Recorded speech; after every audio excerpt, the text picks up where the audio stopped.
من الشیطان الرجیم بسم اللہ الرحمن الرحیم۔ پیارے بھائیوں السلام علیکم۔ آج ہم سود متعلق بات کر رہے ہیں۔ سود کیا ہے؟ سود کسی کو قرض دے کر اس پر مشروط طور پر نفع لینا، یہ قرض ہے، سود ہے۔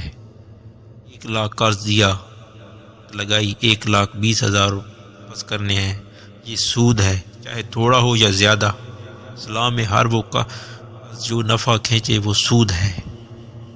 قرآن مجید میں جس گناہ پر سب سے سخت آیا وہ سود ہے۔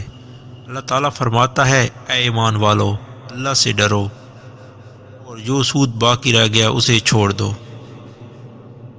پھر آگے فرمایا اگر تم نے ایسا نہ کیا اللہ اور اس کے رسول صلی اللہ علیہ وسلم کی طرف سے ان کے لیے تیار ہو جاؤ۔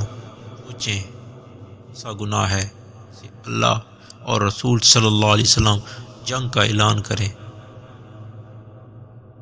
نبی کریم صلی اللہ علیہ وسلم نے فرمایا سود کے 70 درجے ہیں، سب سے ہلکا درجہ ایسا ہے جیسے آدمی اپنی، اور ایک حدیث میں فرمایا سود کھانے والا، سود دینے والا، سود لکھنے والا، اس کے گواہ سب برابر گناہ ہیں۔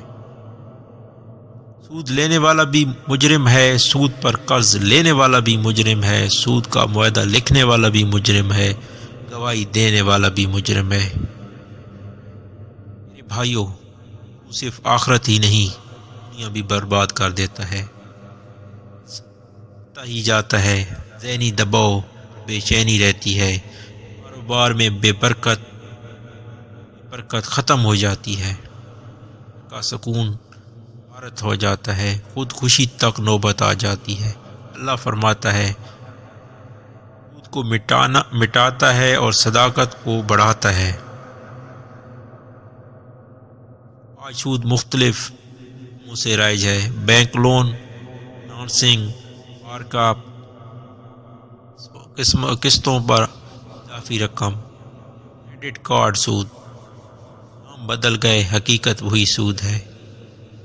اکثر لوگ کہتے ہیں مجبوری تھی کیا کریں، اسلام کہتا ہے حرام کبھی مجبوری میں حلال نہیں بنتا، رزق دینے والا اللہ ہے نہیں۔ اللہ وعدہ کرتا ہے جو اللہ سے ڈرتا ہے اللہ اس کے لیے راستہ نکال دیتا ہے۔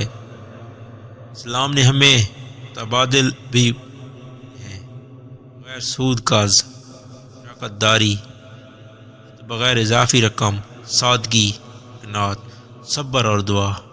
نبی کریم صلی اللہ علیہ وسلم نے فرمایا اے اللہ قرض اور گناہ سے تیری پناہ مانگتا ہوں۔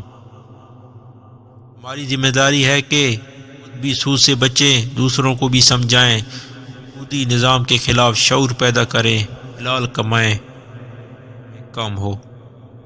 اے اللہ ہمیں سود جیسی عظیم گناہ سے محفوظ فرما، ہماری کمائی میں حلال اور برکت عطا فرما اور ہمیں اپنا فرما بردار بندہ بنا۔